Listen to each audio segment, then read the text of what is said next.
আসসালামু আলাইকুম প্রিয় দেশ ও দেশবাসী, আপনারা হয়তো ইতিমধ্যে জেনে গেছেন হাদি ভাই আমাদের মাঝে আর বেঁচে নেই।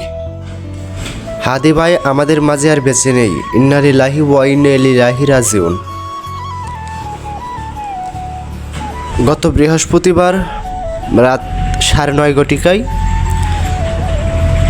হাদি ভাই মারা গিয়েছেন সিঙ্গাপুর একটি হসপিটালে। তো ইতিমধ্যে আজকে হাদি ভাইয়ের মরদেহ লাল সবুজের পতাকায় মুড়িয়ে দেশে আনা হয়েছে। হাদি ভাইয়ের জানাজা অনুষ্ঠিত হবে আজ শনিবার দুপুর 2টায় সংসদ ভবনের দক্ষিণ সাইডে। সংসদ ভবনের দক্ষিণ সাইডে হাদি ভাইয়ের জানাজা অনুষ্ঠিত হবে। এরপর হাদি ভাইয়ের জানাজা সংসদ ভবনের সামনে থেকে শেষ করে নিয়ে যাওয়া হবে ঢাকা বিশ্ববিদ্যালয়ে। সেই জায়গায়ও আরেকটি তার জানাজা অনুষ্ঠিত হবে। আরেকটি বিশেষ কথা হলো যে হাদি ভাইয়ের জানাজার সময় হাদি ভাইয়ের পেজ আপনারা দেখতে পারবেন না। হাদি ভাইয়ের পেজ দেখানো একবারে নিষেধ, দেখানো যাবে না। এত তো মানুষের ভিড়ে দেখানো সম্ভব না। সেই সংসদ ভবনের সামনে অনেকেই থাকছে, প্রধান উপদেষ্টা সজীব মাহমুদ, আবার কি সানজিদ হোসেন, অনেকেই থাকছে আবার,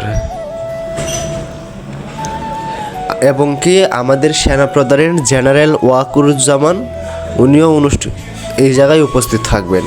এবং কি বিভিন্ন সেলিব্রিটির মধ্যে হয়তো অনুষ্ঠিত হবে। কে জানেন আমাদের সেলিব্রিটির মধ্যে কে আছে?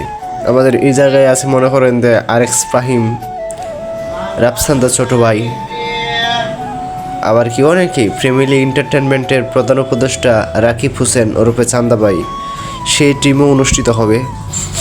এবং কি পাইটো ইলেকট্রনিক্সের কর্মকর্তা রোমান আহমেদ, রোমান ভাই, ইমরান ভাই, সোহাগ ভাই, ইনশাল্লাহ তারাও উপস্থিত থাকবেন সে জায়গায়। এবং কি আমাদের এই মোহাম্মদপুরের একজন কাফি ভাই, সেও থাকবে। প্রত্যেকেই থাকবে যারা কিনা হাদি ভাইকে ভালোবাসে, প্রত্যেকেই হাদি ভাইয়ের জানাজায় উপস্থিত থাকবেন। আশা করি আপনারাও হাদি ভাইয়ের জানাজায় থাকার চেষ্টা করবেন। এইরকম হাদি আমাদের মাঝে আর আসবে না কোনো দিন আমাদের মাঝে এরকম হাদি, এরকম সাহসী বীর পুরুষ আমাদের মাঝে আর কখনোই আসবে না। তো আমরা দেশ ও দেশবাসীর আইনের আশ্রয় নিতে চাচ্ছি। যেমন হাদি ভাইয়ের কে যারা খুন করছে বা যারা এই কাজের সাথে জড়িয়ে আছে তাদের প্রত্যেককেই আইনের আওতায় আনা হোক, আইনের কাঠগড়ায় দাঁড় করানো হোক। প্রত্যেকের শাস্তি হওয়া দরকার। যারা কিনা হাদি ভাইকে মেরেছে তারা তো অবশ্যই হবে, তাদের ফাঁসি তো হবেই। যারা কিনা হাদি ভাইয়ের মৃত্যুর সাথে জড়িয়ে আছে